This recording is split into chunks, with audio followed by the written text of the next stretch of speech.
Olá, pessoal. Meu nome é Mirela Carla. Está no ar mais um Outspod, podcast mais atípico deste Brasil. Minha gente, uma salva de palmas. Muito bem. Para você que está aí, já deixa o seu oizinho com o seu joinha. Deixe seu comentário, compartilha, participa aqui com a gente. Quanto mais vocês participarem, mais as plataformas vão entender a relevância desse assunto, levar para mais e mais famílias. É muito importante essa interação, gente. Porque o canal, o crescimento dele depende dessa participação de vocês. Então, inclusive, se você está aí e não se inscreveu no canal, já se inscreve também, me dá essa bolinha, custa nada. E falando em apoio, eu quero falar para vocês do IEPSIS. O IEPSIS, que é o Instituto de Capacitação de Pais e Profissionais, Cuidadores, sobre autismo e demais transtornos do neurodesenvolvimento. Tem cursinhos pontuais, tem pós-graduação, vamos dar uma olhadinha.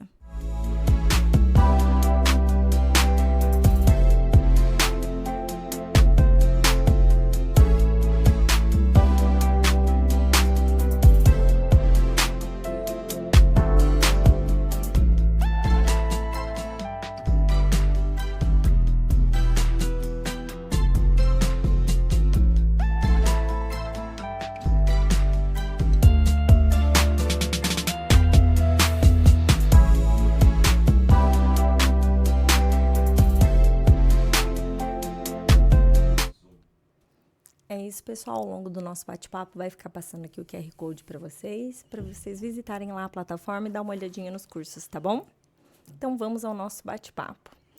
Esse tema surgiu num episódio que eu já tive com ele aqui. E aí a gente conversou, falou, ó, vai ter que voltar para gravar sobre esse tema. Sobre tratamentos no autismo, a gente estava conversando do quanto o autismo é um buraco negro nas finanças da família. Porque tratamento é muito caro. O acesso a um tratamento de qualidade, ele ainda tem um custo muito elevado. E aí, até mesmo para você ter um bom plano de saúde que assuma, né, a cobertura desse tratamento, é muito difícil.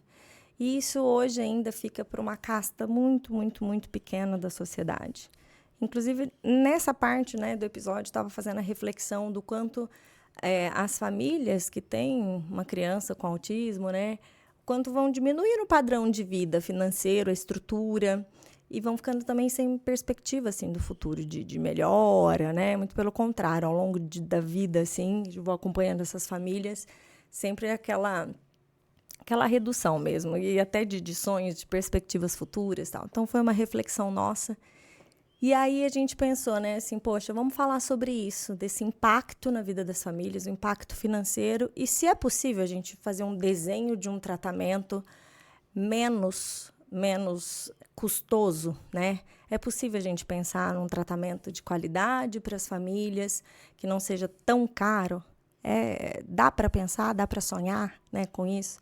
Então, para conversar comigo sobre esse tema, recebam com muito carinho ele, que é psicólogo, analista do comportamento, já um parceiro aqui do Outspod, Cláudio Sarilho. Uma salva de palmas. Seja bem-vindo mais uma vez. Muito bom, não? A terceira eu peço música, hein? Então, exato, música do Fantástico. Vamos fazer que na terceira eu peço música. Ué, mas não é a terceira vez? Eu acho que é a segunda. É a terceira! Dia de música. Eu vou pensar numa música agora. É a terceira, é verdade. Foi no evento da Nexo. Da Nexo, exato. Depois da outra vez que a gente conversou. Ética, né? E que a gente falou sobre... a gente falou de ética, falamos sobre... Rotatividade, indicadores de qualidade. Da intervenção comportamental e esse sobre estratégias ali, né? Estratégias para pensar num tratamento, né? Não tão custoso para as famílias. Exato. Nossa, vou pensar numa música no final e põe na edição assim, uma musiquinha de fundo. Eu vou ficar pensando isso aqui, hein? Isso mesmo. Muito bem, é sempre muito bom te receber, viu? Obrigado, eu que agradeço. É muito bom conversar com você também, né? A gente tava conversando, né? Você falou de você ser ponte. Eu acho que é fantástico isso, né? Eu acho que eu fico numa bolha, né? Eu vivo numa bolha que eu convivo mais com profissionais, claro, com as famílias, etc., mas numa relação mais de prestação de serviço e a bolha da academia, né? Eu acho que o programa, ele consegue fazer essas pontes, essas conexões. Eu acho que isso torna o conhecimento mais democrático, né? Às vezes ele fica nichado em certos lugares e você fala, Vamos misturar Nós vamos- todo mundo junto aqui. Vai todo mundo se falar sim. Exato. A gente precisa muito dessas iniciativas, então é um grande prazer estar aqui. Obrigada, Cláudia. E aí, nesse tema nosso, Tá. né? A gente pensando, é possível Uhum. a gente ter um desenho de um tratamento não tão caro assim, tão acessível. Como que a gente pode pensar? Eu não sei nem por onde começar. Tá bom. Eu vou falar um pouco do início da minha carreira. Então, eu comecei, o meu primeiro estágio foi na AMA, na Associação dos Amigos do Autistas. Eu fui estagiário da Meca, quando assim, a Meca voltou pro Brasil, acho que em 2013. E aí os primeiros treinamentos, que na época era SCA, tinha algum outro nome assim, foi com ela, enfim. Então, trabalhei lá. E lá era uma instituição que tinha uma parceria com o Ministério da Saúde e era financiado por eles. Basicamente, quem estava lá eram pessoas que não tinham condições financeiras. Então, a gente tinha já um convívio ali com aquela população. Mais para frente, eu sempre morei na periferia. Então, os meus primeiros atendimentos, né, as primeiras clínicas que eu trabalhava, era na periferia daqui de São Paulo. Eu moro na Zona Leste. Mais especificamente morava em Itaquera, ali, na verdade é na Coab 2, né? Coab é mais longe do que Itaquera, que Itaquera é onde tem um estádio, certo? Aí você tem mais pra dentro, onde se alguém não tiver familiarizado, acho que pra você ter uma noção, onde é a Coab 2, é mais ou menos assim, sabe o diálogo do Mufasa com o Simba no Rei Leão? Ele fala assim, tudo onde o sol toca é o seu reino, só não vá naquela parte escura, que era o cemitério de elefantes. Tá bom. É assim, quando você chega na parte escura, você ainda vai todavia, aí você ia chegar na minha casa, né? Tá bem. Então, eu lidava com aquela população. Então, era uma clínica particular que eu trabalhava e era mais ou menos assim, as pessoas elas faziam 1 hora por semana, tudo bem? Mas assim, era 1 hora, assim, fazendo um malabares financeiro para pagar aquela 1 hora. Tá. E eu lembro que eu fui numa BPMC e a Cláudia Nogueira, de Belém, da linha comportamental e tal, eu assisti uma palestra dela e ela estava falando da intensidade de horas. Naquela altura do campeonato, eu era um recém-formado em psicologia. E eu lembro que eu falava assim pra ela, eu falei, não, ótimo tudo isso que você falou, mas e na periferia? A família não tem condição de fazer. E eu, isso, não conheci. E eles foram muito gentis, muito assim, não, perfeito e tal. E a gente foi conversando, eles foram me explicando e vai muito por essa via da orientação parental, via de regra. Então eu vejo isso acontecer desde que eu comecei a trabalhar. E eu não comecei a trabalhar com intensividade de horas e de coisa do tipo. E o que eu percebia, Mirella, é difícil falar algumas coisas. Eu acho que vamos tentar fazer 3 cortes. Eu acho que corte financeiro, corte de idade e corte de, vamos dizer, objetivos terapêuticos, tá? Corte financeiro. Eu também trabalhei com pessoas que tinham muito dinheiro. E até hoje eu fico me perguntando, por mais contraditório que pareça, se também ter muito dinheiro não é problema. Por quê? Uma parte dessas famílias que eu atendia, elas queriam muito. Elas queriam mais que tudo na vida. Que o filho aprendesse, que o filho evoluísse. E então tinha um entrosamento muito forte entre a equipe e eles. Então a gente pedia para fazer coisas, orientava e eles faziam aquilo assim exaustivamente. E a gente via evoluções, tá? Eu também trabalhei com famílias que tinham um poder aquisitivo muito bom. E às vezes o dinheiro, eu achava que ele era um problema, porque a pessoa ela tinha, sei lá, babá de final de semana, né? Mas aí a família ela se ausentava de muitos cuidados, terceirizava muito cuidado para os cuidadores ali, desejavam uma melhor, uma evolução, mas eles não entravam em contato na relação com o filho. Enquanto que essas famílias que eram mais economicamente mais vulneráveis, elas não tinham outra opção. Ou era ela, ou era a mãe, ou não era ninguém, né? Então, eu acho que pensando economicamente, isso pode afetar a motivação de algumas pessoas. Então eu já vi tratamentos de 1 hora, uma vez por semana.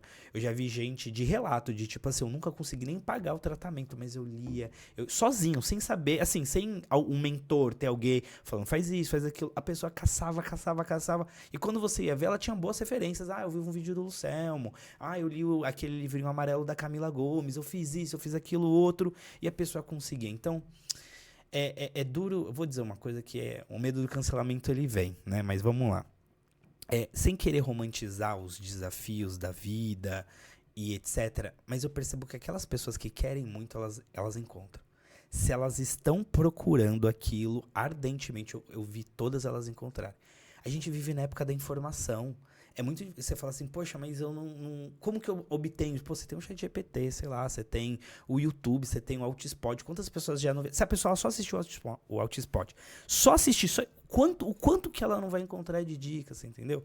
Então eu acho que tem um pouco dessa motivação do querer, eu acho que tem esse corte de econômico que afeta. Mas é claro, isso são exemplos. Também tem pessoas que, né, não têm ali um poder aquisitivo alto e também não estão tão interessadas ali no processo. Então, acho que não é sobre quanto que tem na sua conta bancária. Acho que é uma conversa essencialmente sobre querer, né? Eu dei exemplos de extremos só para tentar exemplificar. Sim, mas isso, até fazendo um parêntese, isso da questão econômica, do poder aquisitivo, eu vejo muito isso até mesmo na negação do diagnóstico, sabia?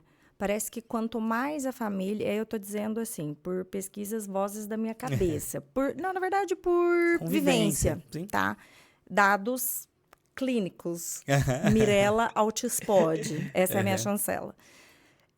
Quanto maior o poder aquisitivo da família, maior a negação do diagnóstico, mais tempo para aceitar. Ou quando aceitou, então, mais tempo para aceitar que é intensivo. Ou então da gravidade. Aí, então, aceitei o autismo, mas então a deficiência intelectual vai mais 3 anos para aceitar. Aí, sabe assim, é uma negação, enquanto a família que não tem poder aquisitivo, ela já de cara já aceitou, já arregaçou as mangas, já foi atrás, já foi tipo... Quanto maior o poder aquisitivo, mais tempo fica naquela negação e numa negligência da criança. E eu estava nesse final de semana conversando com umas profissionais que atendem o público A mais, A. É um público que eu nem sei, eu não converso com essas pessoas, eu não passo da portaria. Não é do nosso círculo, não, né, esse pessoal. Não passo da portaria, no caso das pessoas. E elas me relatando, e geralmente... essa terceirização absoluta. Como eles pagam muito caro o serviço, uma sensação do tipo assim, mas eu tô te pagando, resolva. Eu pago para resolver. Do tipo assim, eu pago para curar, eu pago para fazer falar, eu pago para fazer andar, eu pago para fazer o disfra, eu pago, né? E não é assim que funciona, né? E aí várias coisas, eu fico assim, gente, vocês não têm vontade de denunciar pro conselho tutelar esses pais? Porque foi me irritando num grau. E, na verdade, eu sei que é isso, porque eu, que nem convivo neste meio riquíssimo, né? Da classe média mais alta do que eu convivo, já é assim. Já é. E vou dizer mais ainda. Se é filho de médico, de novo, chancela Mirella Altispod, tá bem? Se é filho de médico, então parece que é pior ainda a negação. É uma coisa absoluta. Eu penso que seja por preconceito, não sei se o status em que... Porque o pobre nem tempo... Tipo assim, o pobre já aceita lá, já vê que é lascado mesmo. Não tem muitos preconceitos a quebrar, entende? Assim, a vida é difícil, já entende do que é e já arregaça as mangas e vai. Isso faz com que também... muitas vezes, se, obviamente, pensando que a genética é favorável, não há comorbidades... envolvidas e tudo mais. Então, que as situações favoráveis, no geral, você arregaçou a manga e foi atrás e os resultados começam a vir. Ao passo que as outras famílias continuam no limbo ali, porque tá com aquele processo de negação ad eterno. Né? Não vai. E que teriam muito mais condição, muito mais acesso a muito mais coisa financeiramente falando, né? Com certeza. E se tivesse, né, talvez essa abertura, a coisa lá iria muito mais longe. Iria muito mais somada, longe. né? A condição Isso, financeira mais o envolvimento, ele vai isso, longe, né? isso. Bom, e aí eu acho que tem uma coisa que eu também pensei em falar, né, pra gente conversar sobre isso, acho que é a gente começar a pensar no perfil parental, tá? Eu não sou pai atípico, eu sou pai típico, mas só para ilustrar, né, um pouco dessa discussão de perfil parental. Eu tenho um perfil parental, Mirella, que é negligente, permissivo. Vamos pensar assim, tem 3 grandes perfis parentais.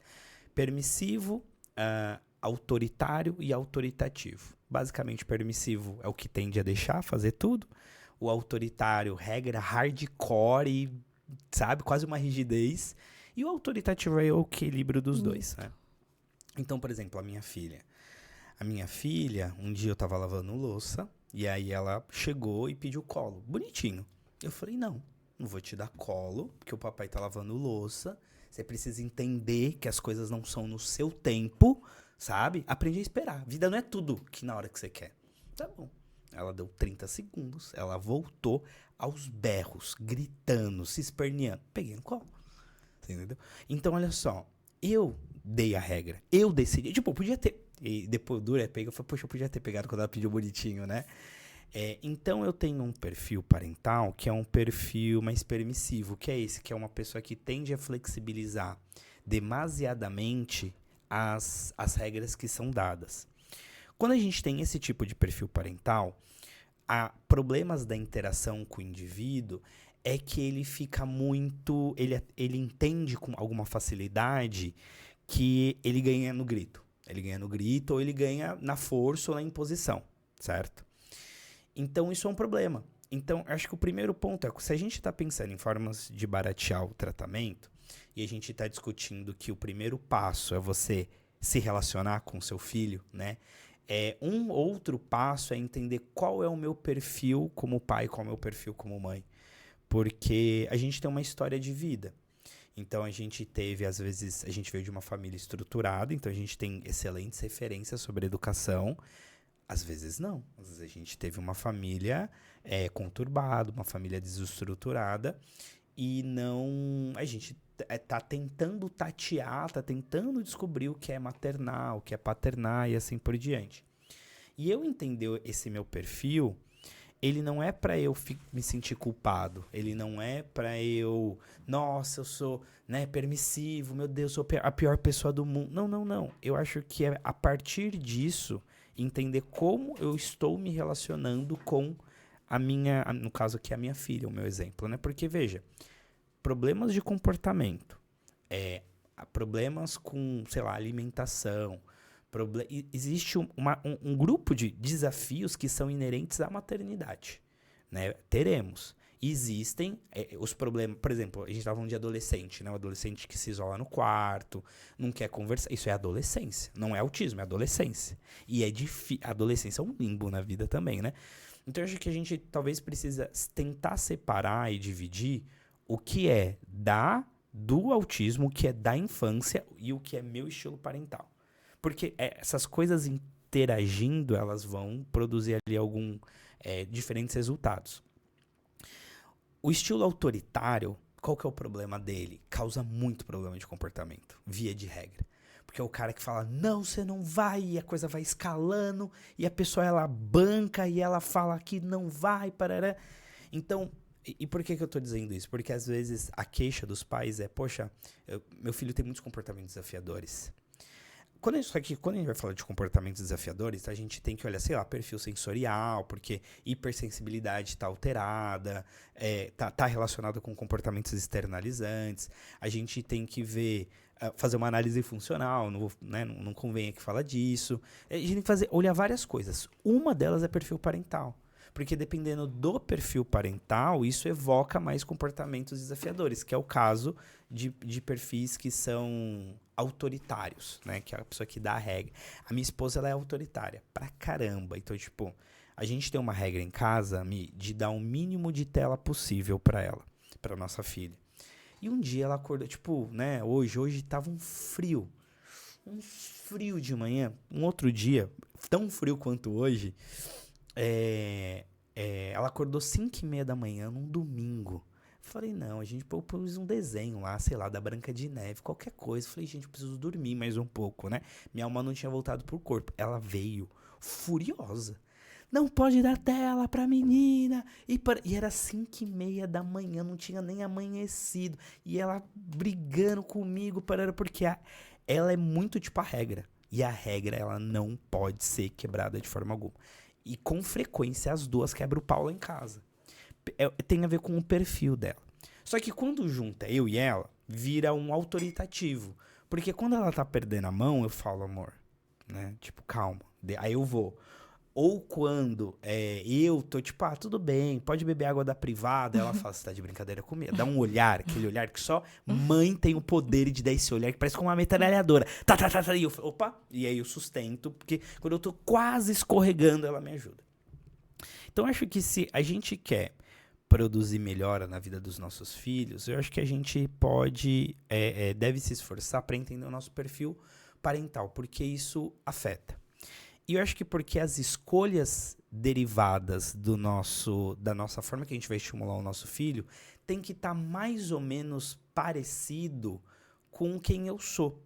E aí eu acho que a gente entra numa discussão do tipo, o pai ele é terapeuta? Será que o pai ele é terapeuta? Vou te falar a minha opinião, queria te ouvir. Uhum. Eu fiquei pensando muito nisso, e eu tenho pensado muito nisso. Eu acho que especialmente depois que eu fui pai, eu pensei ainda mais nisso. Então, por exemplo, eu sei bastante sobre análise do comportamento, bastante. Isso é alguma coisa, né? E quando eu tô com a minha filha, eu ia ficar maluco se eu tentasse, tipo, não posso reforçar um comportamento inadequado, não parará. Então, eu sou pai. Só que eu sou um pai que conhece algumas coisas. Então eu tento usar esses conhecimentos, eu tento fazer de uma maneira que fique mais próximo de quem eu sou. E a conclusão que eu chego, e isso é uma opinião muito pessoal, né? Eu acho que as pessoas podem ter perspectivas e experiências diferentes. Eu acho que eu não sei se a gente consegue virar uma chavinha. Tipo, agora eu sou terapeuta, agora eu sou pai, agora eu sou terapeuta, agora eu sou pai. Eu não sou quebrado em frações, Sim. né? Então me parece que eu acho que é mais coerente a gente falar, cara, eu sou pai. E a mesma coisa, eu sou pai, eu não sou amigo. Eu sou pai, eu não sou terapeuta, sou pai, né? Então eu acho que faz mais sentido a gente pensar assim, pai ensina, não é? Cara, professor ensina, não é só terapia que ensina. Então pai manja muito de comportamento. Muito, muito, muito, muito. Então eles também têm esse poder de ensinar. E aí eu acho que o ponto é eu escolher caminhos e formas que estão mais alinhados comigo. Por exemplo, pelo fato de eu ter essa característica de tender a ser mais permissivo, o que eu preciso me atentar pode tudo na minha casa. Por mim eu deixaria tudo, você entendeu? Então, mas eu não tento, como que eu posso te dizer, ser autoritário. Eu não falo assim, não, então, ir pro outro extremo. Agora não pode nada. Não, porque esse não sou eu, né? Sabendo disso, eu me policio, mas as estratégias que eu preciso usar, por exemplo, com a minha filha, todas elas envolvem mais conversa, negociação, quadro de combinado, coisas que pra mim fazem sentido. Então, acho que um ponto importante talvez o meu receio da gente dizer que o pai ele tem que ser um terapeuta é de como se ele tivesse que ser uma pessoa diferente da qual ele é. Certo. E eu não acho que eu acho que não é uma conversa de ser sobre diferente, eu acho que é uma conversa de, por exemplo, a gente aumentar ou diminuir uma certa tendência que é nossa. Então, tipo, por exemplo, talvez em certos momentos eu preciso tentar diminuir o volume em mim do lado que fala muito alto de deixa fazer. Certo. Né? Em outros momentos, talvez, eu não preciso mexer nesse volume. Né? Então, eu acho que é mais ser pai e tentar equalizar isso para um objetivo de aprendizado mais específico. E em outros, ok, eu posso ser dessa minha maneira, né? Do que tentar ficar nessa coisa de múltiplas personalidades. Agora eu sou terapeuta, agora, né? Pai que faz 20 horas de intervenção, tipo, não sei se tem, né? Então, acabou as 4 horas, eu vou fazer diferente, mas não tem que ser a mesma coisa. Não tem que ter uma integração entre o que é a terapia e o que é a família, então não faz sentido ser diferente, né? Mas não sei, assim, acho que queria te ouvir, o que você pensa sobre também. Eu tive momentos diferentes Porque, por exemplo, eu já fui AT do Arthur Aham. e tem o momento que eu tô hoje que eu vivo aba, Uhum. mas sem ser a pessoa que tá de forma mais estruturada. Pondo um programa pra jogo. Exato. Então, aí eu vivo de forma diferente com ele, entendeu? Então, quando eu tinha que aplicar um programa com ele, então, sei lá, época de pandemia, época em que eu senti necessidade de aplicar de formas mais regradas, então eu aplicava 3 horas de manhã, 3 horas à tarde. Eu também precisava de reforçadores para mim, para eu conseguir manter essa constância, para eu conseguir manter o meu up lá em cima. Por exemplo, com programas de seletividade alimentar. Então, eu também precisei, às vezes, vestir carapuças, vamos dizer, e ligar, sim, chavinhas, porque eu não era tão natural meu, mas ele precisava de um gás Da maior. versão da Mirella que, sei lá, ia comer também, sei lá, abobrinha. Sabe, assim, algo, né? E eu precisava sustentar aquilo por 2 anos, né? Tempo maior, vamos dizer. Então, eu já usei várias ferramentas, assim. E até foi uma época em que que minhas redes sociais até cresceram. Foi antes até, um exemplo, do canal, do Outspod, porque o Outspod, ele foi um desdobramento do que eu fui antes também, assim, né? E eu comecei a dividir e filmar muitas coisas, assim, porque também era um reforçador para eu me manter junto com outras mães, né? Porque nem sempre eu também estava afim, né? Enfim, tal. Mas eu acho importante isso que você falou de identificar o perfil que cada um tem. Então, eu sempre fui a tia da recreação. Então, eu sempre gostei muito de criar coisas. Então, muitas vezes, várias mães falavam assim, ai, poxa, né? Eu queria fazer essas brincadeiras todas que você faz. Eu queria falar, não, mas você não precisa fazer. Eu acho legal. Então, no processo, e o Arthur, meu filho, ele várias vezes ignorava loucamente as coisas que eu fazia. Então, muitas vezes, o reforço era para mim. Entende? Ele poderia se importar menos. Eu podia ter feito coisas bem mais simples, com o mesmo objetivo, né? Mas eu também fui fazendo coisas assim, porque também eu tinha o meu perfil. Não adiantava eu passar isso, por exemplo, meu marido fazer. Ou eu tive muita ajuda do meu pai, da minha mãe no processo. Então, assim, identificar os perfis de cada um e, às vezes, dividir um pouquinho ajudou. Então, isso foi uma coisa que me ajudou muito fácil, muito cedo, identificar essas questões.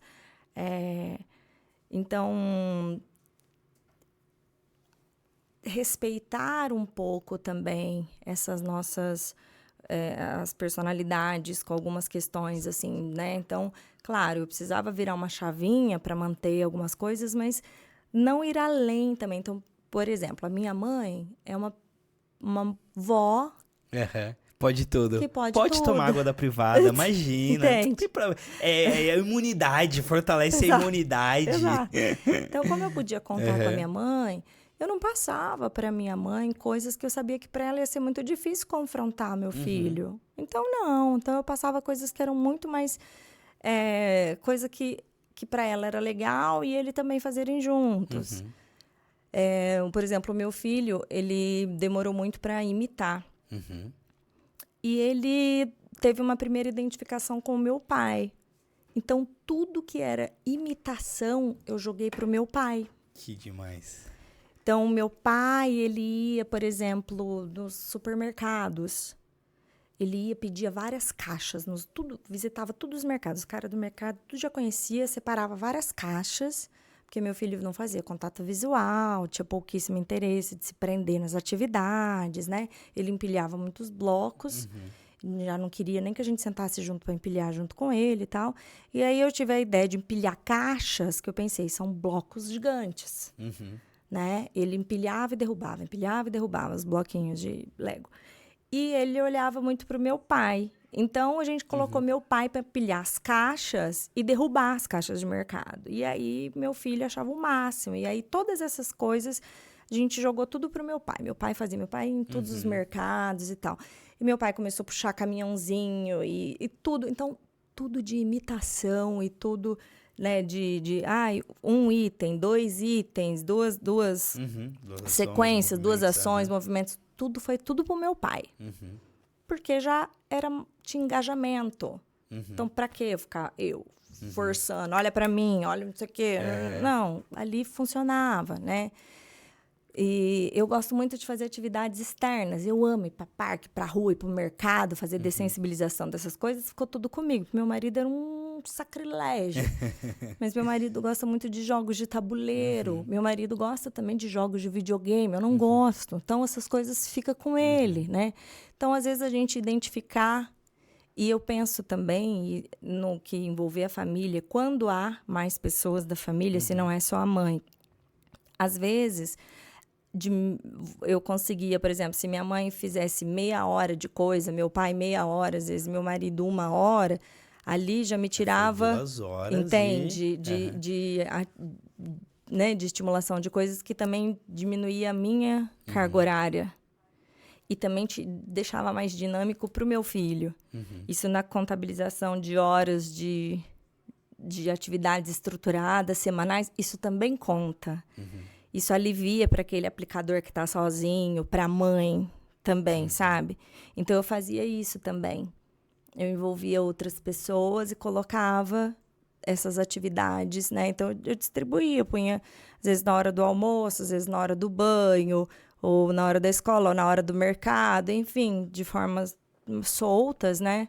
Porque, veja, não era também um plano como se você for pensar que fosse...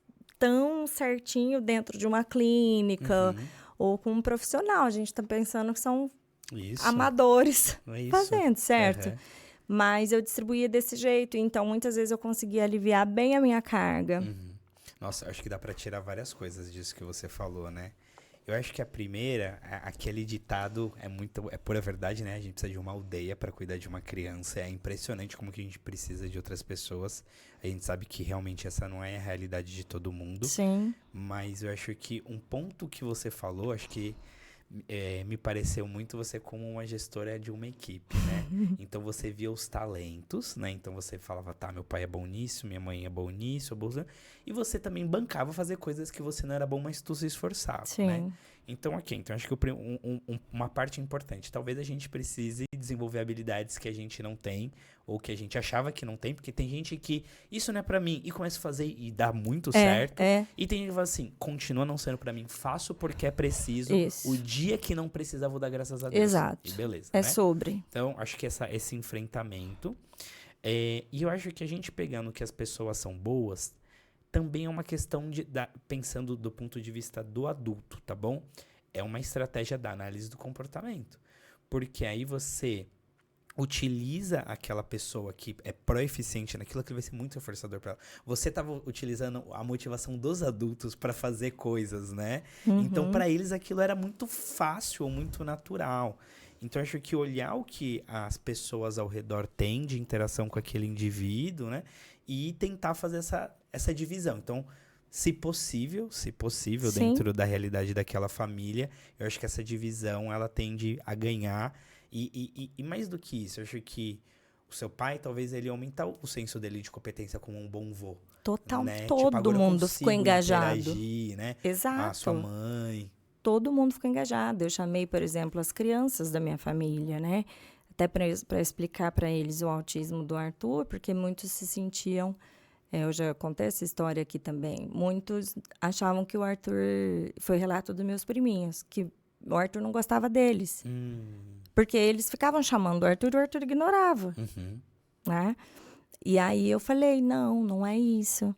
Né? Ele realmente, ele não atende quando é chamado, a gente chama várias vezes, ele tem dificuldade de olhar nos olhos.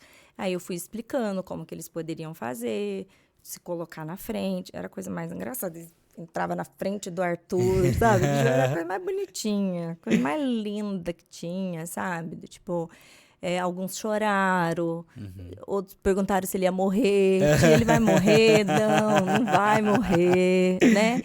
E foi uma coisa mais linda conversar com as crianças e tal. E isso fez com que aí eles começaram a insistir no Arthur, né? Insistir para ele, para ser chamado, para ser olhado, para ser visto, para estar presente. E aí depois as crianças também começaram a me ajudar muito com a questão da imitação, porque depois de tanto insistir, ele começou a olhar com também. as caixas do seu pai ali, né? Isso, e aí depois ele começou a olhar. Depois um outro priminho que entrou no radar da imitação foi o Tiaguinho, outro priminho que era um pouquinho mais velho, que ele começou a olhar para o Tiaguinho. Ele sustentava o olhar para o Tiago. Daí eu já coloquei também, Tiaguinho já virou AT também. Então, Tiago, ele tá te olhando. Então, agora pula em tal lugar. Aí o Tiaguinho, aí ele começou a seguir. Aí já usei o Tiaguinho nos circuitos.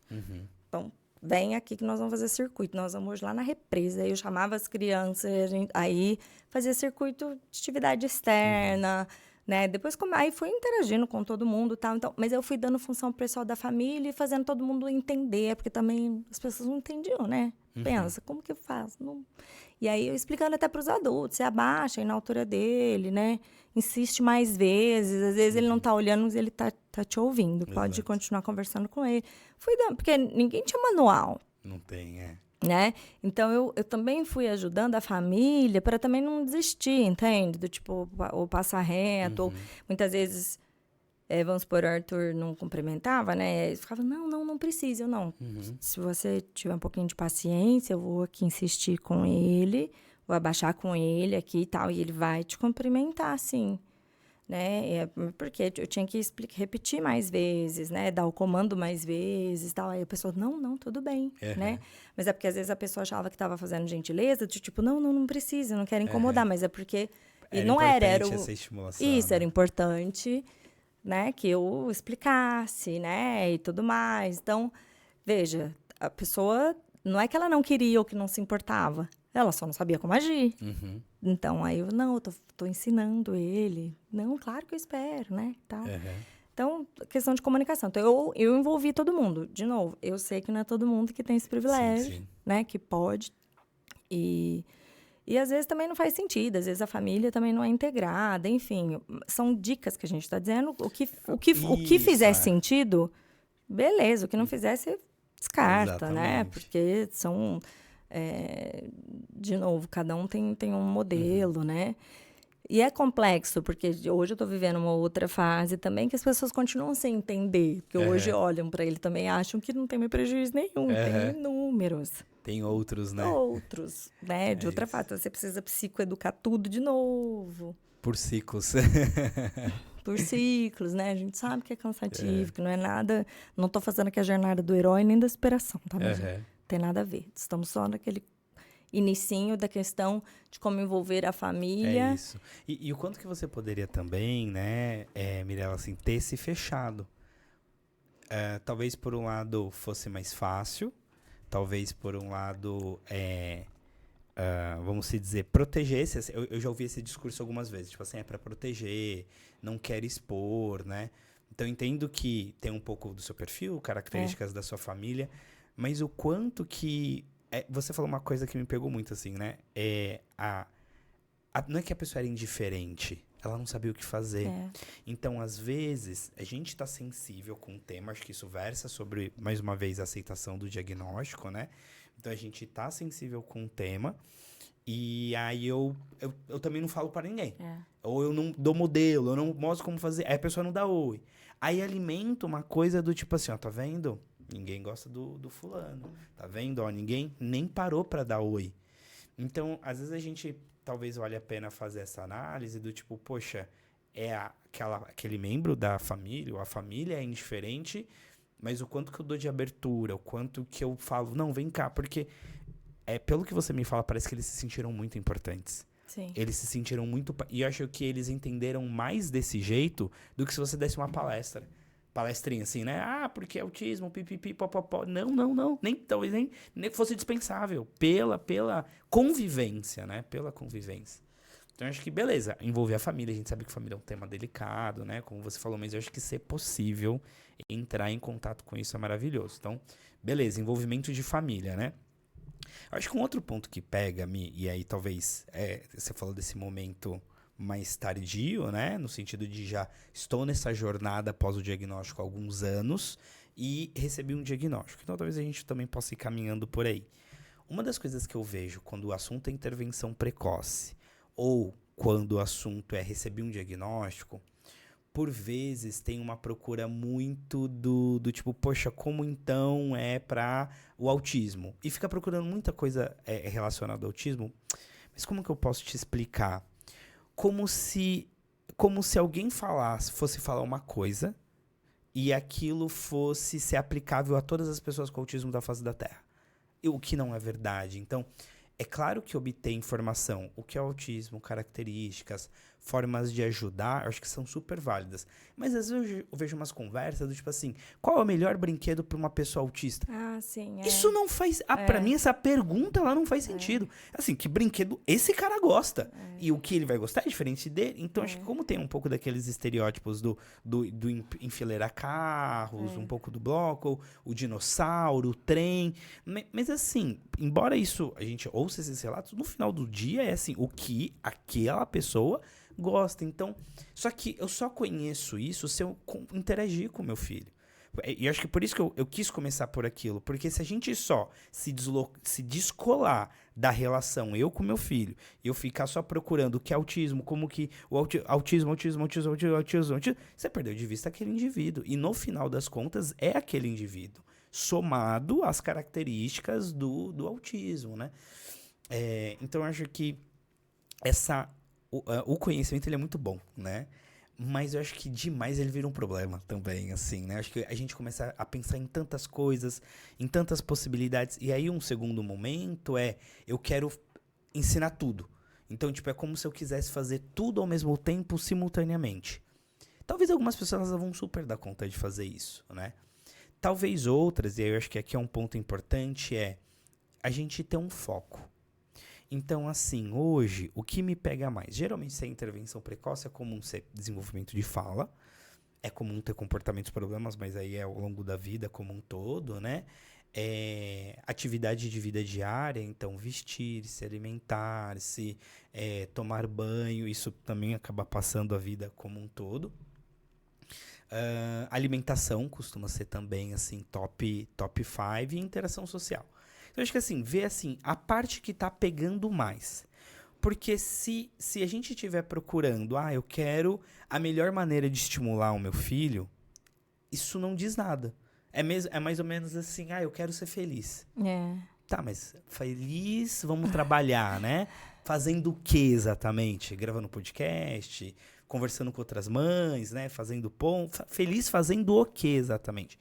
Então, eu acho que a gente precisa pensar num foco, tudo bem? Ou pode ser mais de um, mas um foco. Porque se você tem um foco, você consegue pesquisar especificamente sobre aquilo. Então, se é um comportamento desafiador, se é desenvolvimento da fala, você vai procurar pessoas, né, que falem sobre aquilo, né? E aí eu acho que a gente já começa aí como acessar conhecimento de maneira que não seja paga, né? Autismo pode ser, né? Um deles, mas eu acho que tem tantas outras iniciativas profissionais que eu acho que cada um pode se identificar com o outro. Mas, cara, tem muito conteúdo na internet, tem muita gente fazendo um trabalho bom, né? Então, eu acho que ver alguém que fala sobre essa questão da fala, vou pegar a fala aqui como exemplo, né? Então, procurar vídeos no YouTube, vídeos no Instagram. Eu acho que as pessoas elas já fazem isso, né? De uma maneira geral. Eu acho que o desafio por vezes, como eu separo...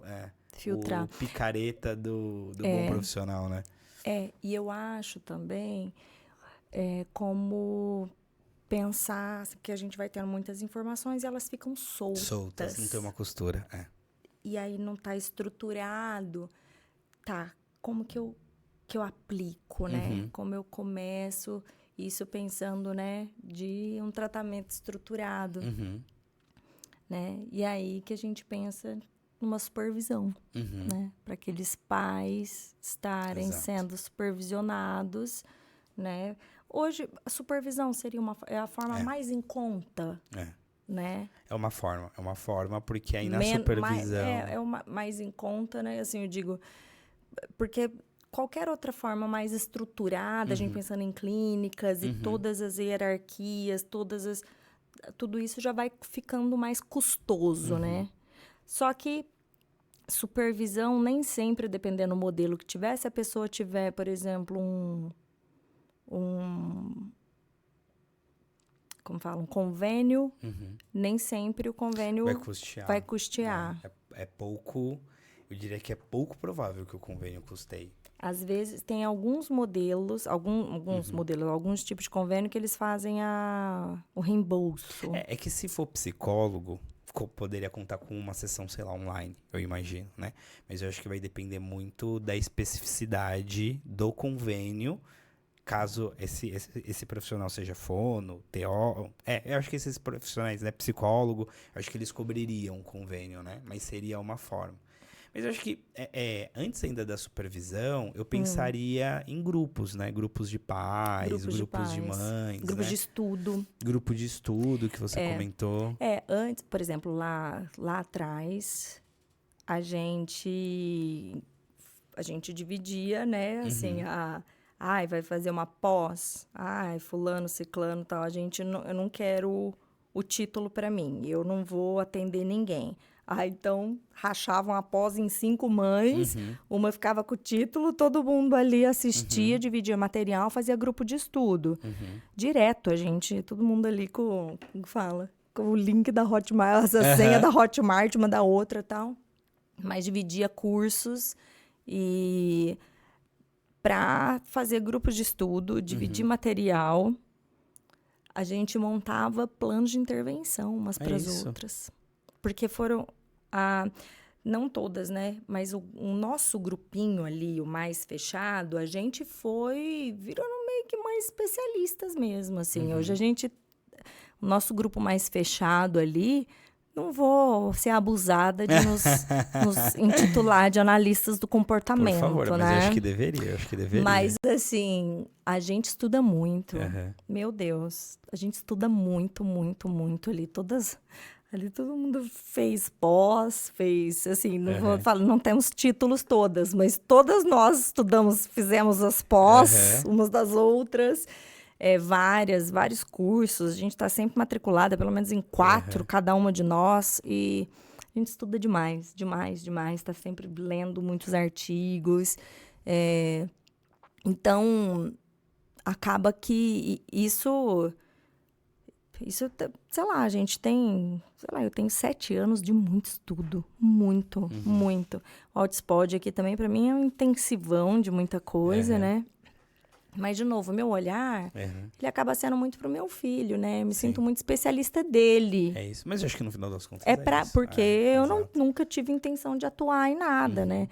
Eu não tenho a ousadia de atender filho de ninguém. Agora, os filhos das minhas amigas, a gente faz, sim, plano de intervenção para os outros, entendeu? Para os outros. Mas a gente faz os grupos, a gente já faz grupos de socialização nosso ali, a gente mete os pitacos, fiz inúmeros planos para o meu filho mesmo. Porque a nossa realidade, você tem o ideal. Sim. E aí você tem a realidade. Ela se sobrepõe a qualquer coisa, né? E a verdade é que, assim, por exemplo, teve um boom de intervenções precoces, assim, de pessoas se especializando em intervenção precoce, montando espaços de intervenção precoce. Até Exato. hoje. E depois você chega numa certa idade, depois você não tem mais. Não existe mais o serviço, né? Você não tem o serviço. E aí você fica num limbo, né? Eu ainda tenho o privilégio de, por conta do Outspod, eu tenho acesso a muitos profissionais. Então, eu vou trocando figurinha mesmo, né? Por conta do Arthur. Mas, e acabo colocando meus amigos no bolo também, né? Dos casos, do que acontece e tudo mais. Só que eu vejo muitos casos de muitas mães fazendo isso. E na prática, vou te falar que eu vejo bem mais sucesso. Com certeza. Do que muitas famílias que estão em clínicas, mas que... E aí eu não vou dizer que o problema é das clínicas também não quero jogar a culpa nas mães, mas assim, a questão da terceirização. Sim. Porque você pode ter a melhor clínica que for. Se a família ela não tiver esse envolvimento direto, o Exato. desenvolvimento realmente ele vai até um certo platô Exato. ali e depois Por generalização, não vai. né? Mas, por exemplo, quando você fala assim que vocês montam grupos, uma faz o curso, ou vocês dividem, né? Quem aprendeu volta, compartilha o que aconteceu.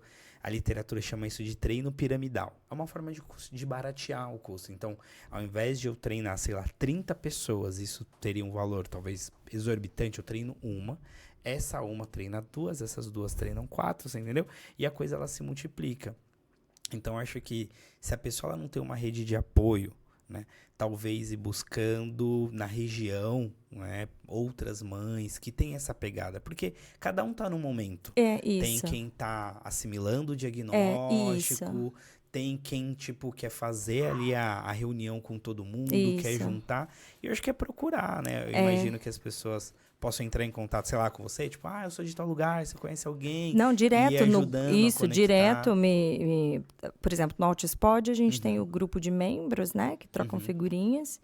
E direto eu dou indicação, na verdade, assim, até mais profissionais. Mas, assim, é que esse grupo nosso de mães é que a gente teve diagnóstico na mesma época. Entendi. Os nossos filhos estão mais ou menos com a mesma idade. Uhum. Não são dos mesmos graus de suporte. Uhum. A gente brinca, né, que assim, ali a gente tá inaugurando alguns níveis de autismo ali, sabe? A gente tá abrindo os nível 3, 4, 5, entendeu?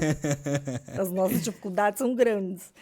E então a gente tá sempre quebrando muita cabeça, porque não só na minha região, né, mas assim, não tem profissional suficiente Não, pra, não tem. A conta não fecha. não fecha, não vai. Então, eu mesma tenho muita dificuldade. Tipo, meu filho mesmo, ele não quer mais ir em terapia, ele não tá afim. Então, e das últimas vezes quando eu tinha tentado, ele falava, mamãe, a gente não pode resolver isso em casa? Né? Mas quantos anos ele tem? Tá com 8. Tá, ok. Ainda é criança. Eu achei que ele era um pouco mais velho, Não. mas é que eu acho que isso pega um corte também, assim, né? Mais uma vez, não é só a terapia que vai resolver o problema. É que talvez a proposta é lá, ter um lugar estruturado, que às vezes faz mais sentido até uma certa idade. Não, depois é desinstitucionalizar, né, Cláudia? Depois assim, você entendeu? Assim, imagina uma pessoa... É que eu achei que ele era, sei lá, tinha uns 13 anos. Mas Não, assim... tem 8, mas ele tem 8, Pra frente, é pra frente o menino. É cognitivo muito avançado, percebe muitas coisas e, enfim, questiona muito, né? Então, mas isso serve... E a gente tem... E ali, na nossa região, tem muita meninadinha com seus 10, 11, 12, justamente que não quer mais, não tá afim, não quer. Porque se você for parar pra pensar assim, sei lá, um modelo de clínica tradicional, né? Que você tem lá uma sala, não, nem tão grande, geralmente é mais brinquedo de intervenção, não fica interessante, né? Então teria que ser algo pensado muito especificamente para treino de habilidades sociais, para alguns outros treinos, e que seja atrativo para um público infanto-juvenil, senão ele não vai querer ir, né? E aí eu acho que ganha mais uma vez, né? Tentar formar esse grupo de pais, esse grupo de pessoas interessadas em fazer essas construções coletivas. Isso que você falou de fazer plano de ensino individualizado, eu achei maravilhoso. E hoje em dia também tem até o ChatGPT, né? Acho que tem... Para ajudar? Exato, porque você pensa assim, né? Tá bom, beleza. Como então eu ensino meu filho tal coisa? Tô perdidaço, não sei por onde eu começo. Eu tô sozinho, minha família, ninguém me ajuda, parará, parará, parará. Eu acho que ainda tem esse recurso. É claro que se você tiver um grupo, por exemplo, assim, o que é um PEI? Alguém tem um modelo de PEI? Ou o que tem que ter num PEI? Aí, sei lá, alguém manda um material. Digamos que manda, esse é o PEI do meu filho. Aí você pega esse PEI, assim, já tira informações confidenciais, né? Por conta de legislação e etc., você coloca assim no ChatGPT, isso aqui é um modelo de PEI. O meu filho, ele tem dificuldade nisso, ele tem dificuldade naquilo outro, ele é muito bom nisso, ele é muito bom naquilo outro. Você pode me ajudar a fazer um plano de ensino individualizado? Aí ele vai escrever um monte de coisa lá, né? É que talvez pro pai ele não vai conseguir triar ali, né, eventualmente possíveis erros, etc. Mas fazendo um exercício de abstração. Aí você pega aquele material e você fala assim, tá bom, você pode me dar ideia de 10 atividades, então, para eu ensinar ele a, sei lá, ser mais flexível? para eu ensinar 10 atividades que vão ajudar ele a falar mais. E aí, mas não vai ser preciso. Mas tá bom. Melhor que nada, assim, entendeu? Então eu acho que assim, eu sou uma pessoa que eu não sou criativo. Diferente de você, que é acreditar em pessoa, que tem... Eu não tenho, assim. Então, ao longo da minha história de vida, eu dependia muito de pessoas que eram criativas pra me dar ideias, pra falar, tenta fazer isso, tenta fazer aquilo outro. E foi muito, muito efetivo, né? Mas eu, sei lá, eu também sou muito analítico, então eu consegui ajudar outras pessoas. Então, o fato é, estar sozinho sempre vai ser um fator de barreira, né? Então, acho que a gente tentar se juntar. E eu acho que essas trocas, né? Então, por exemplo, sei lá, você teve muito êxito sei lá, numa determinada área, ouvir isso de uma mãe, como que faz, né? Eu acho que a troca, ela é tipo uma supervisão. Sabe por quê? Quando eu era recém-formado, eu não tinha dinheiro para pagar uma supervisão. O que a gente fazia? Nós nos juntávamos, os profissionais, e falávamos. Cara, eu tô com muita dificuldade nisso, eu tô com muita dificuldade naquilo outro. Nossa, eu atendi um cliente assim, assim, assim. Então, essa troca em que um tira a dúvida do outro, entre aspas, é uma espécie de supervisão. Alguém que se deu melhor numa determinada área em detrimento da outra, né? Então, eu acho que tentar criar esse grupo, essa conexão, essa troca, é um caminho, acho que tanto para diminuir o sentimento de solidão. Porque isso eu vejo da maternidade típica para atípica. Eu lembro de uma mãe que ela falou assim, teve uma reunião, todo mundo falou, o que você quer pro seu filho? Quero que ele entre na faculdade, quero que ele faça isso, que ele seja feliz, que ele faça aquilo outro. E ela falou assim, eu quero que ele fale. É isso que eu quero. Então ela também não via os problemas da maternidade via de regra parecido com os pais, os outros pais, muito né? Diferente. Então, isso era uma questão. Então, acho que isso pode produzir um sentimento de eu tô sozinho. Aí, a minha família também ninguém me entende. Pode produzir mais sentimento de eu tô sozinho, né? Então, acho que ficar sozinho não vai dar bom, né? Então, tentar escrever para pessoas que conhecem. E eu acho que, para mim, assim, né? Então, acho que de todas as estratégias, eu acho que a mais efetiva vai ser essa ponte. Vai ser essa conexão. Vai ser ouvir pessoas, vai ser discernir, porque você também vai ouvir absurdos, né? Sim. Não, sei lá, amarra na cadeira, dá 3 chicotadas que melhora. Obrigado. Ótimo. Então, mas eu acho que esse caminho deu muito certo na sua história de vida. E eu acho que esse é um exemplo de que é replicável. A gente poderia dar outros que também deram certo, né? Muitas conquistas grandes foram feitas por movimento de paz, não por profissionais. Totalmente. Conquista de direitos, tudo, assim, essencialmente... São pais. São pais que estão à fazem, frente, né? são pais. Então, o pai que ele quer mudar a vida do filho, ele vai mudar. Claro que com um profissional vai ajudar, mas não acho que é exclusivamente, não acho que é tipo, se não for isso, não tem ajuda, né? Enfim. Essa que é meio que a mensagem que eu de esperança, assim, que eu queria dizer, né? Porque quando a gente vai ver, né, o que a literatura e a ciência diz pra gente do ideal, do tratamento, né? Às vezes é muito distante do que a gente pode conseguir para os nossos filhos. E o que eu queria dizer, né, para você que está aí assistindo, gente, eu não conheço ninguém que conseguiu proporcionar o tratamento ideal. Exato. Nossa, ninguém. Perfeito. Só Nem ninguém, eu também não, Só ninguém. Porque quem conseguiu um negocinho não conseguiu 3. Exato, sempre assim, ó. Você consegue com muito esforço um negócio e o restante você tapa buraco, sabe? É um negócio, sei lá. Acho que é expectativa versus realidade, né? Completamente. Então, tipo... É uma coisa assim, a gente ainda está muito longe de conseguir tudo que a ciência foi entendendo do que é o ideal, até ter todos esses profissionais capacitados, até chegar, de fato, na população, sabe? A gente está muito a pé ainda. O que a gente tem são os pais estudando o que a ciência tem produzido. Esse movimento está muito forte dos pais estudando. Sabe? Pais em pós-graduação, mas com força total. Eu já começo perguntando, quantos pais tem? Já não é tipo, tem alguém? Não, tem. Eu quero saber mais ou menos quantos. Só isso. Porque vai ter, eles estão lá, né? Porque é meio que isso, é a gente estudando e aplicando. assim, sabe? E aí você vai fazer o seu melhor, e o seu melhor tem que bastar. Exato. Eu queria. Eu também queria. Um milhão de coisas. Mas o meu melhor hoje é isso. Cara, vai ter que bastar. Sabe? Vai ter que bastar. Você vai se doar, vai tentar montar a estratégia que for acessível para você. Não tenho rede de apoio, sou só eu. É isso, é você. Então tá, então vai ser você, com o que você conseguir, com o que tiver ao seu alcance. E é isso, gente. Tem que bastar. Mais do que isso é a gente morrer pela causa. E muitos de nós estamos, assim, morrendo a conta-gotas todos os dias, né? Então, não pode ser isso. Não pode ser isso. Acho que a informação, né, o esclarecimento ainda é o melhor dos mundos que a gente tem. A gente tem medo do futuro pelos nossos filhos, né? A gente tem medo do que eles vão sofrer. Sei que muitos dos medos que vocês têm, medo do preconceito, muitos deles talvez já tenham se concretizado, muitos outros não. Mas esse não pode ser o nosso guia, né? O futuro. Então, vocês vão viver o hoje da melhor forma, vão se planejar com o que vocês têm ao alcance de vocês, né?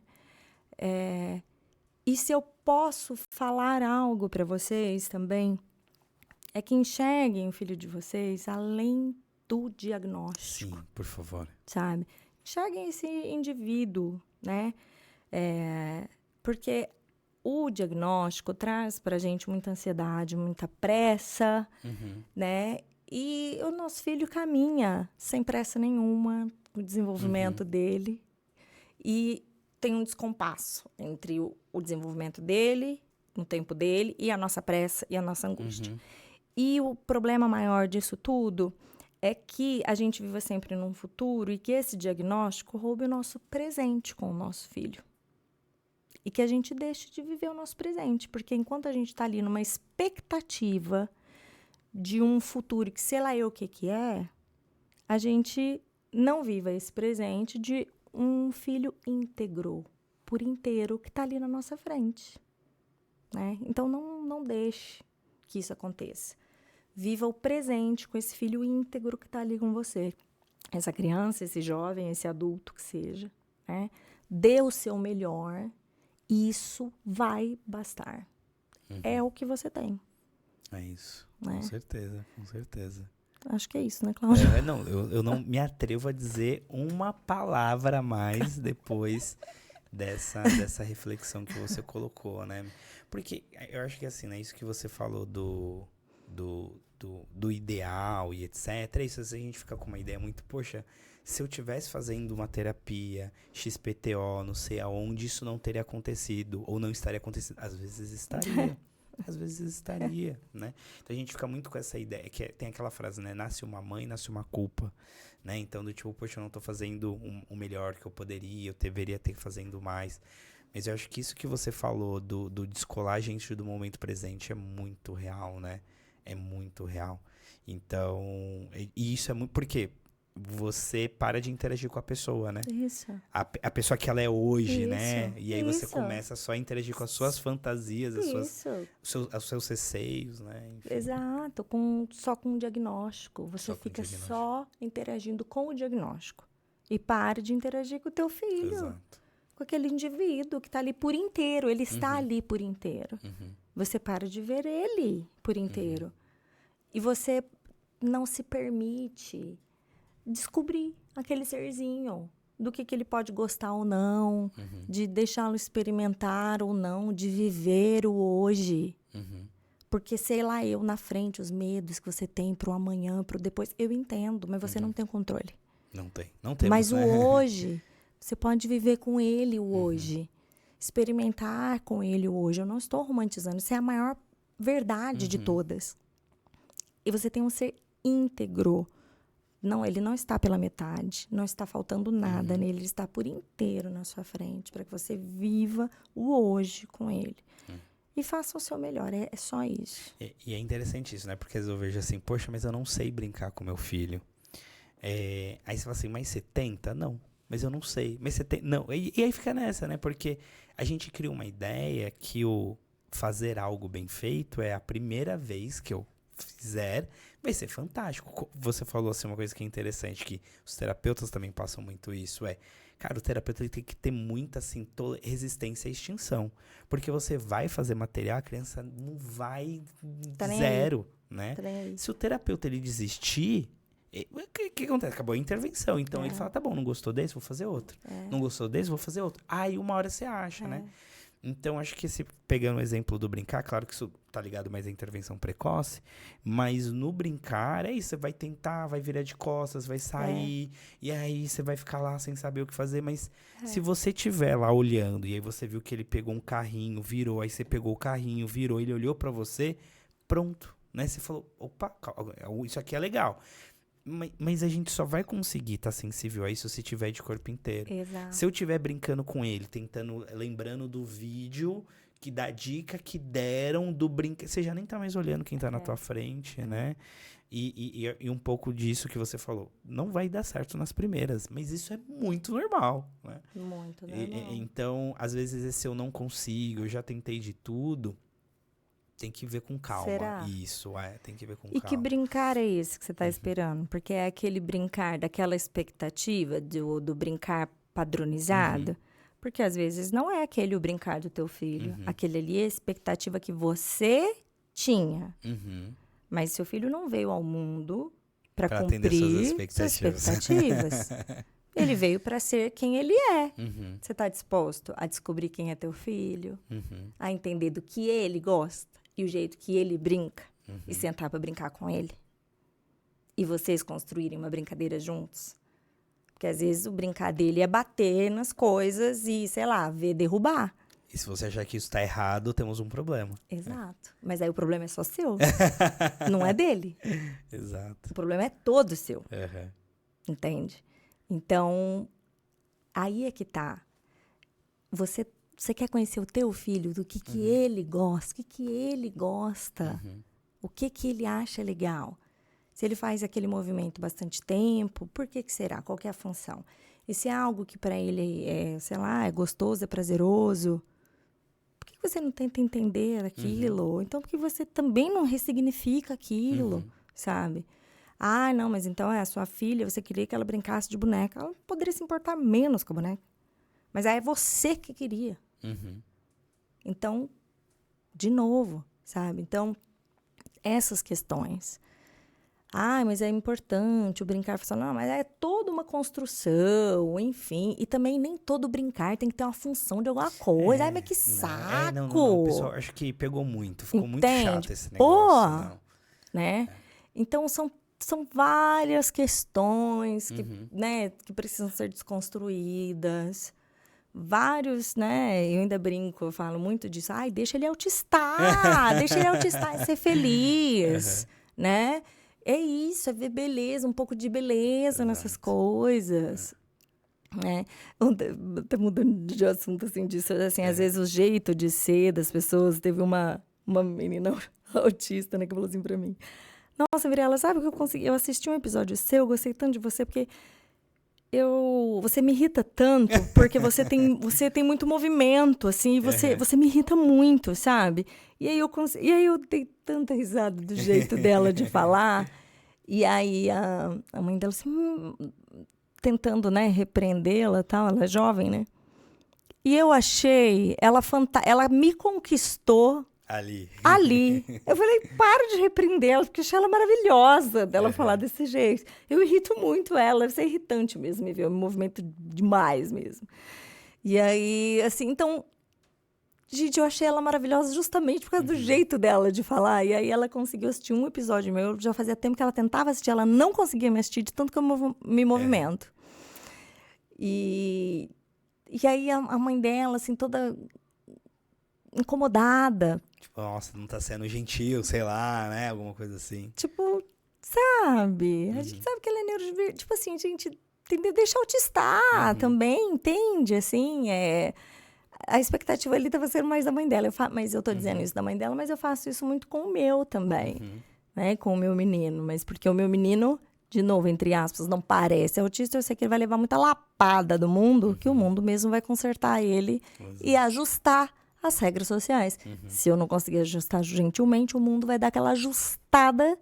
E aí, tudo bem, o mundo também tá aí pra isso, né? O mundo também tá aí pra isso. Mas é engraçado, assim, né? Acho que falando desse caso da menina que você falou, eu acho que sabedoria ou genialidade é a gente explicar algo complexo de maneira simples. Deixa ele autistar, pra mim, é a definição de um movimento afirmativo da neurodivergência, né? Uma discussão que se tem, eticamente, sobre intervenções comportamentais é isso, assim, por que o brincar é funcional? Por que você... Quem disse que este jeito de ser não é funcional? Então. Assim, se machuca, claro, se causa claro, lesão, claro. aí beleza. Mas assim, fora isso... Se é só diferente do que tu tá acostumado, por que isso está errado? Não está, né? Então, acho que é legal porque acho que a brincadeira pega mais com uma definição mais conceitual, né? Então, isso tá alinhadíssimo com o que a gente tem de mais contemporâneo sobre o que é uma boa terapia, que é deixar a criança autistar em paz, sem ficar enchendo o saco dela. Exato. E eu falo muito assim ali com o Arthur, em casa eu tento, eu brinco muito com as coisas, né? Assim, eu falo às vezes com as minhas brincadeirinhas, quem não é do mundo autístico, muitas vezes eu vou com essas brincadeirinhas, o povo não ri, porque acho que fica assim, será que é certo rir ou não é certo rir, né? Do, será que eu dou risada agora ou não? Né? Mas porque eu tento normalizar exatamente todas essas questões e essas falas, inclusive, porque para mim não é nem um pouco problemática, porque para mim é simplesmente só a nossa existência diferente, enfim, não há nada demais nisso e tal. E trago muito isso pro meu filho, porque eu sei que ele ainda vai escutar muito também.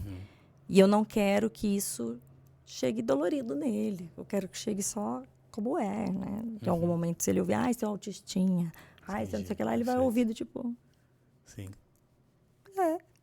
Sou, né? Tipo, sim, tô autistando, né? Tipo, tá, né? Assim, então, eu tento trazer muito dessa forma, porque é a forma que eu vivo. E eu sempre vi muita beleza nisso. Isso muito antes de pensar em autismo. Porque eu sempre vivi com muitos autistas sem nem saber de tudo isso. E sempre achei o máximo.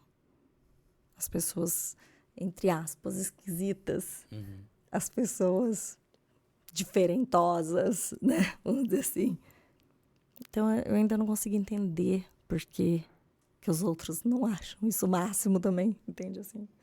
Porque pra mim sempre foi, né? Mas tudo bem. Tomara que mude, né, com o tempo. Acho que já tá, Cláudio. Não, também acho. Aos poucos, né? Aos poucos. Não na velocidade que a gente queria, de novo. Isso. Também não é sobre o nosso ritmo, é o ritmo. Mas eu acho que são trabalhos que vão ajudando nisso, né?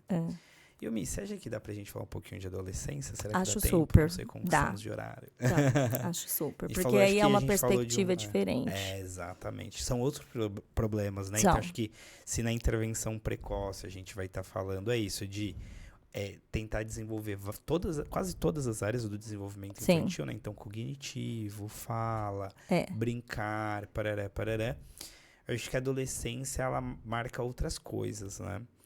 O que você pontuaria? Para os pais, ok.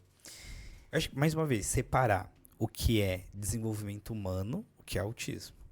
Então, por exemplo, eu atendi uma menina, adolescente, nível de suporte 1, e ela sempre foi muito apegada com o pai. Sempre. Né? Mas ela estava transitando entre o término da infância dela e se descobrir para outras coisas. Eu lembro que de um ano para outro, pensa assim, ela era uma menina que gostava de brincar de faz de conta com boneca, uma brincadeira fantasiosa, lúdica, assim, tinha um pouco de rigidez, tinha algumas questões na brincadeira dela, assim, algo um pouco infantilizado para a idade dela. Tá. Pensa que, sei lá, a última sessão do ano terminou assim. Na sessão seguinte, do ano seguinte, né, a primeira do ano seguinte, ela, oi, tudo bem? Eu sou bissexual. Eu falei, o quê? E aí eu tomei um susto, porque foi a primeira coisa que ela falou, né? E eu falei, eu perdi alguma coisa. Aí eu falei, eu vou te contar o que aconteceu no nosso último encontro, né? Enfim, então, resumidamente, ela experimentava um sentimento de isolamento na escola. a ponto dela querer pedir para sair da escola para os pais, né? E isso é red flag porque pessoas autistas de nível 1 de suporte, depressão, suicídio, né? Tem alguns marcadores importantes, mas sensibilidade suscetível ao bullying todos estão, mas em especial eles percebem que estão zoando com a cara deles, isso causa chateação. E tem um ponto importante que você foi falando, o bullying ele vai acontecer, mais ou menos, mais cedo ou mais tarde, mas ele vai acontecer, porque isso está absolutamente fora do nosso controle, enfim, né? Então eu fiquei muito preocupado com esse funcionamento dela de querer pedir para sair, essa questão do isolamento dela, ela relatar que não tinha amigos, parará. Então, ali a terapia, ela ia muito para uma linha de interação social, uma linha de desenvolvimento de habilidades sociais. Eu acho que, em especial, nível 1 de suporte, como ele dá conta de fazer uma terapia, sei lá, que é uma vez por semana, eu acho que ajuda. Porque a coisa ela começa a ficar muito complexa. Eu acho que é diferente de talvez uma habilidade de imitação, você entendeu? Por exemplo, assim, vamos pensar em rigidez, certo? Rigidez psicológica. Não há, acho que assim, a gente pode tentar formas de trabalhar com isso. Então, por exemplo, essa menina, ela detestava perder. E quando ela perdia, era uma crise, assim, era surpreendente, porque como ela tinha um cognitivo muito bom, ela tinha altas habilidades, etc., quando ela entrava em crise, era terrível, era assustador. Sabendo disso, os pais, eles, com orientação minha, eles ajudavam muito a jogos, eles tinham um conjunto de iniciativas para ir aumentando essa tolerância à perda e como ela lidar e parará. Isso com o tempo foi melhorando bastante, né? Mas eu acho que qual que é o ponto, assim? Acho que fazer esse mapeamento e pensar nessas formas de estimulação sozinho, acho que é mais difícil. E aí, assim, acho que o TEA nível 1 na infância dá conta de tudo que a gente falou, eu acho que isso é aplicável. Eu acho que quando vai crescendo, eu acho que fica mais difícil. Pensando para nível 1, acho que sozinho, tudo bem? Acho que vão surgindo questões mais complexas da adolescência. Então, por exemplo, um outro... então, essa menina, que ela era bissexual, ela era verbal. É que ela tinha um lance que, assim, ela gostava mais de falar sobre o assunto, mas ela não experimentava ainda, assim, um desejo, uma vontade de querer ficar com outras pessoas, etc. Era muito mais falado porque aquilo era impactante, né? Mas os pais ficaram profundamente preocupados com aquilo, e o que eu faço, mas como parará, né? Então, foi preciso uma orientação ali importante, né? Um outro menino que eu também atendia, ele começou a ter um hiperfoco em pé. E aí, ele tinha ereção do pênis dele. E na escola, isso dava um BO, mais um BO tão grande, né? E aí, em especial, essa família, né? Eles tinham um excelente poder aquisitivo e tinha aquele problema de envolvimento. Então, o pai trabalhava muito, a ponto de muito. Só que eu tentava chamar ele para terapia, porque para falar de sexualidade com o menino seria muito importante uma figura masculina, né? Acho que o Thiago teve aqui, né? Ele falou também de sexualidade, o Florencio, sim, né? Enfim. Já teve aqui 2 vezes já para falar, veio o Danilo de Sá também. O Danilo também, incrível. Nossa, são fantásticos, né? Enfim, então, acho que a galera já tem ali uma palhinha disso, não vou entrar muito no mérito, mas veja, só que eu acho que, mais uma vez, passar por isso tentar encontrar, sei lá, um material, uma coisa, para esses casos, sei lá, sexualidade, né, a questão de, poxa, quem eu sou no mundo, eu sou feliz, não sou, as pessoas gostam mais ou menos de mim, eu acho que começa a ficar desafiador sozinho, para nível 1 fazer as suporte. famílias, você fala, né? Eu acho muito impossível praticamente, porque é bem o que você falou, quando é a infância, a família dá conta Vai, penso eu acho que vai. de Eu acho que fazer. vai bem, vai bem. Agora, adolescência, Crescer um pouquinho mais. pré-adolescência, Exato. quando já começa com essas questões, Uhum. que são de sexualidade, namorinhos, né? E da Relacionamento com adolescência. os amigos, né? De brigar e Aí tal. não quer, mas porque não quer mais ouvir mãe e pai. Não, esse é um ponto. Isso é um ponto. E eu acho que isso é natural. Sim, sim, porque Eu é acho um que é rompimento, saudável, né? O indivíduo se descobrindo, né? Então, há aquele rompimento. A não ser que sejam autistas, né, com um grau de suporte maior, que não tem essa distinção, então aí a família ainda continua com aqueles, né, sendo os representantes, assim, vão ficar em cima, né, daquele indivíduo. Fora isso, sendo nível 1 de suporte, como você disse, vai ter um rompimento. Vai. E E ele aí, é saudável, é importante saudável que dizer. aconteça. É doloroso pra família pra Isso. caramba, mas é.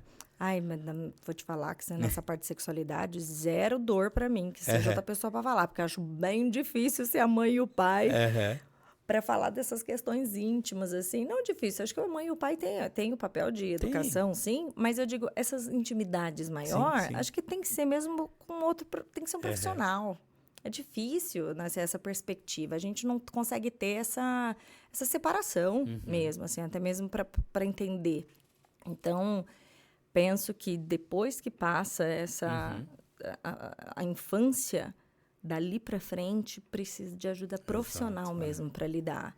E aí, acho que aí talvez aquilo que você falou da supervisão, acho que aí faz sentido. Tipo assim, pô, sei lá, junta 2, 3, ou manda uma mensagem. Assim, ó, via de regra, talvez o grupo, a comunidade que tá aqui em torno do Altispot, posso estar errado, não sei. Mas acho pouco provável que eu manda mensagem pra alguém, falar, olha, somos um grupo de tantos pais, pô, a gente não tem recurso, mas você não consegue, sei lá, dar uma palestra, falar alguma coisa, tentar dar uma supervisão pontual. Não consigo imaginar alguém falar assim, não vou, nem ferrando, se lasque você sozinho. Você entendeu? Não, orientação, sim. Eu acho que receberia, né? Então, eu acho que aí vale mais a pena, sei lá, você meter a cara de pau, falou, tudo bem, faz de graça pra mim, por favor, me ajuda, né? Ou juntar, se a pessoa, né? E tudo bem, é trabalho também, né? Enfim. Mas ou juntar, cada um dá um pouquinho, pô, pagar uma supervisão, fazer.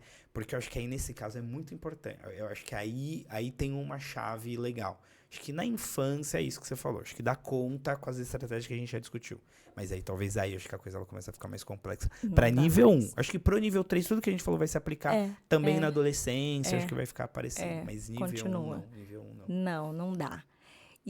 E aí, eu falo que já começa também, tirando em análise de comportamento, não só análise de comportamento, mas eu acho que também já começa a rarear os profissionais também. Não, isso. Não tem. E eu acho que também é culpa de formação, né? A gente tem muita formação para intervenção precoce. Sei lá, quando a gente fala de intervenção precoce, cara, eu consigo te falar listas de modelos de intervenção prontos. Sei lá, Denver, Jasper, o PRT, sei lá o que, tem vários, né? Mas eu falo assim, beleza, modelos de intervenção para adolescentes. Eu poderia te falar do Pearce, que é um, né, que existe, mas o Pearce, aí tem alguns protocolos, né, que vai ser lá o Social Skill Solutions, mas ele é um manual, né? Ele não é bem um programa. Aí você já começa, não, pera, qual que é aquele? Não, eu ouvi falar, acabou. Então, eu acho que a gente também tem poucas formações pros adolescentes. Então, só que como tem essa leva que você falou, né, dessa geração que se formou, eu tô começando a ver uma galera migrando com força. Os pais falando, e aí, é só intervenção precoce? É muito comum em live, assim, ou aula. Tá, mas e os adolescentes? Não, excelente. E o adulto? Cadê? Isso. Né? Então, acho que eu vejo um grupo de profissionais se dedicando bastante a estudar mais. Claro que eu acho que proporcionalmente, Brasil, ridículo, assim, né? De ter esses profissionais. Mas eu vejo na nossa bolha, né? No nosso núcleo, eu tenho visto um pouco mais. Eu acho que talvez vai conseguir oferecer mais, né? Porque a adolescência, ela é difícil, né? Já é difícil por si só. Exato. Para os grupos típicos, né? Então, mas até pensando também aí nível 1 de suporte, acho que também nessas fases de adolescência, adulto, de repente também, e a questão financeira, né? O impacto financeiro, então também de repente não é algo também intensivo, então não, aí isso. né, algo um pouco mais pontual, então, de repente, não seja aquele impacto tão grande, né? Porque são sessões... Depende também, né, gente? Da realidade. Da realidade, mas acho que fica um pouco mais proporcionalmente, factível. Um pouco mais isso, do que de início, quando você tem um diagnóstico, que você tem aquela carga de horas muito pesada, que é o que faz o tratamento ficar tão caro e inacessível, né? E depois você já consegue dar aquela... não ficar mais descontinuado, né? E aí você conseguir. Mas, de novo, aí nessa fase você vai precisar realmente terceirizar, você como mãe, como pai. Vai ser importante para a formação dessa pessoa como indivíduo, né? E assim, é com dor no coração também que eu falo isso, mas nesse caso também é válido outras abordagens, sei lá, TCC, sabe? Assim, queria muito falar para vocês, não, vamos fazer só aba, assim, é ótimo, mas tem que ter um bom profissional, tem que ter uma boa qualificação, tem que ser muito específico, é difícil de ter esse cara. Se tiver bem, mas... mais importante do que a abordagem é o bem-estar, né, do indivíduo. E a TCC, eu acho que ela lida bem com isso. É prática baseada em evidência, pô. Então, né, dá pra ir tranquilo. Esses profissionais, vocês acham muito mais, né? Então, às vezes, pode fazer até uma terapia no convênio. Ah, não é boa. Não, mas... sabe, assim, vai ter alguma coisa, conversa com a pessoa. Às vezes tem gente boa também lá, né? Acho que é uma coisa de conversar, sondar o profissional... ver como que o filho tá, né? Se ele tá gostando, se não tá. Porque é isso, se ele falar, não quero ir, aí tem que entender, né? O que pode ajustar para aumentar essa motivação. Ou talvez, né, descontinuar, procurar outro profissional, enfim. Mas eu acho que para nível 1 é importante ter o acompanhamento. Concordo com você. Acho que talvez é o único que... não sei se é tão viável. Sei lá, imagina isso da RFT. E discutir é difícil, muito né? difícil. É complexo, muito né? difícil. Eu falei aqui aliás, para quem quiser assistir, tem um episódio de ACT com o Matheus Brasileiro. Nossa, que foi excelente, senhora. mas é denso, né? Eu vou gravar também com a Tawane Gen. Então, não sei quanto que vocês vão assistir. Então, só faixa preta, esquece. Vai ter, eu vou gravar amanhã com a Lohane Bragança sobre RFT. Então também vai ter aqui também. Então, eu não sei quanto que vai ao ar, mas a hora que tiver, então vocês também, vão saber. Vocês procurem, né? Porque a gente precisa entender. Eu estava conversando em off aqui também, né, com o Cláudio. Eu tô estudando toda essa parte porque vai faltando coisas pra gente também enquanto pais. De novo, enquanto pais, a gente precisa, né? Então, o Arthur tá com 8 anos. Eu tô precisando trabalhar essa questão da linguagem, o ACT também aqui com ele, esse acolhimento, né? São essas novas fases, as fases de criança maior, né? E do acolhimento. Então... eu penso que a nova fase ali para ele, antes da adolescência, que seja essa abordagem de RFT, ACT, enfim. Então, isso aí que é o futuro, não? Que é o que tá chegando. Que é o futuro, é isso. Acha que a gente deixou de falar alguma... acho que foi. Acho que a gente deu um panorama, né? Deu um panorama, disso. Sim. Acho que cobrimos. Cláudio, obrigado mais uma vez por esse bate-papo, por estar aqui. Gente, eu fico vindo para São Paulo, eu fico no pé dele para ele vir gravar comigo. Mas porque eu sei que assim, eu adoro bate-papo com você. Também é muito bom, a conversa flui, né? Acho que a gente tem reflexões bem boas e para mim também é muito reforçador estar aqui conversando com você. Eu fiquei encantada desde a primeira vez que eu conheci ele lá na Nexo. Inclusive, o pessoal da Nexo, um beijo pra Cíntia, né? Inclusive, quando você vai repetir aquele evento, Cíntia, tem que repetir um novo evento da Nexo. Todo mundo pede, olha, não tem uma pessoa que encontra a Cíntia e não fala, e aí? Cadê a nova edição do evento? Porque foi demais. Foi muito legal, né? Foi muito legal. Nossa, foi, assim, muito, muito bacana. Eu saí de lá, assim, renovada, de alma. Sim. Por encontrar vocês, cientistas, assim, do comportamento, assim. E a gente fica, assim, eu como mãe, eu fico, assim, eu volto, né, pra minha cidade, pensando assim, gente, tem gente, sabe, que tá estudando pra fazer melhor, vai dar certo, tem um futuro promissor, entendeu? Do tipo, mais ou menos isso, porque a gente vai passando por tanta tanta Tantas experiência experiências ruim, ruins, né? assim, a gente vai ficando tão, né, pra Desgastado, baixo sim. e tal. E você fala, não, tem gente que tá estudando pra fazer diferente. Uhum. E isso traz um gás. Por isso que eu fico, assim, no pé de vocês pra trazer vocês aqui, Uhum. né? Porque eu sei que quem tá ali ouvindo também, isso também é importante, sabe? A gente continuar Uhum. trazendo esses reforçadores. Com certeza.